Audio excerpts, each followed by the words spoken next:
Bismillahirrahmanirrahim. Kulan wacan oo wanaagsan daawadayaal halka aad naga daawanaysaan waa channelka Xogta Media. Waxaad ku soo dhawaataan warbixin gaar ah oo aan diiradda ku saari doono afar sabab oo ay ku fiican tahay hal deegaan doorasho.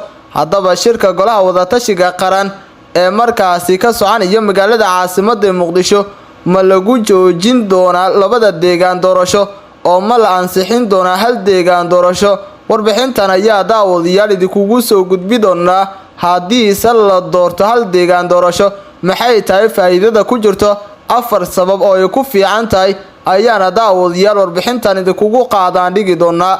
Ha yeeshee intaanan guda gelin waxaan daawade ka dalbanaya oo ka codsanaya muuqaalkan like saarto la wadaagta asxaabtaada adigoo subscribe inoo saaraya channelka Furanaye Gambaralka si durbadiiba aad u hesho muuqaaladan halkan soo gelino. sidoo kale daawade muuqaalka qaybtiisa hoose faalada lagu gudbiyo commentiga aragtidaada inagula wadaag markaana daawade waxaad ku soo dhawaataa warbixinteena. kadib doorasho soo jiitamaysay tan iyo July 29keedii sanadkii hore maanta waxaa la filayaa in kulanka golaha wadatashiga qaran ee ka soconaya magaalada caasimadda Muqdisho lagu saxo qaladaadka ka jira arrimaha doorashooyinka dalka Soomaaliya.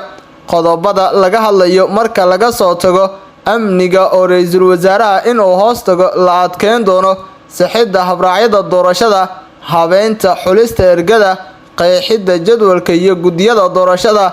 waxa kale oo si gaar ah dood laga yeelan doona deegaan doorashada in labada magaalo lagu daayo iyo in hal magaalo lagu soo koobo. haddaba marka la fiiriyo nooca doorasho iyo xaaladaha kale ee dalka ka jira ma jirto wax ka fiican in deegaan doorashada lagu koobo hal magaalo. afartan sabab ayaana u sababa dadejinta waqtiga doorashada in doorashada ay 5 bil soo jiitanto ilaa haddana xildhibaanada la doortay aanay dhammayn 90 kamid ah xildhibaanada ka kooban 329 ee baarlamaanka federaalka. waxa uu sababa cagajiidka maamul goboleedyada oo aan ku qanacsanayn labada deegaan doorasho. haddii lagu adkeysanayo waxay horseedi kartaa dib u dhac hor leh. sidaas darteed soo afjarista doorashada waxa udub dhaxaad u ah in doorashada ay ka dhacdo hal deegaan doorasho. yareynta khilaafaadka sababta kale ee hal deegaan doorasho oo ka dhigaysa midka ugu habboon waa in la soo yareeyo khilaafka maamulada kala dhaxeeya magaalooyinka aan caasimadda ahayn.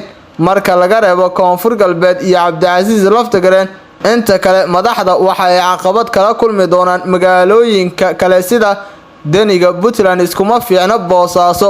qoorqoorka Galmudug way ku adag tahay maamulida Gaalkacyo halka guud laabaha Hirshabeelle iyo Madoobaha Jubbaland aanay batigi karin Beledweyne iyo Garbaharey. caqabada amni caqabada keeni kara in hal deegaan doorasho laga dhigo waxa ugu weyn midda amniga oo waxa aad u adag sugidda amniga ee magaalooyinka ka fog caasimadaha maamul goboleedyada.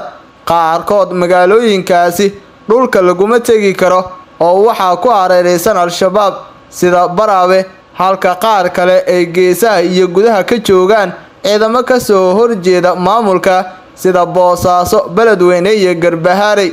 qodobka afraad ee ugu dambeeya dhaqaalaha iyo sidoo kale logistikada in hal deegaan doorasho lagu koobo waxa kale oo ay albaabka u furi kartaa in ay yaraato ku tiirsanaanta baahida aadka ah ee loo qabo beesha caalamka iyo xataa maalgelinta ee marar badan u hakatay doorashada. waxaana la raaci doonaa qaab aad ugu dhow doorashada aqalka sare ee soo idlaatay. guud ahaan daawadayaal waa inaginta warbixintii aad ka daawanayseen channelka Xogta Media ee aan ku leenahay YouTube-ka. muuqaalkan like inoo saar, subscribe inoo saar channelka Furanaye Gambaralka si durbadiiba aad u hesho muuqaaladan halkan soo gelino.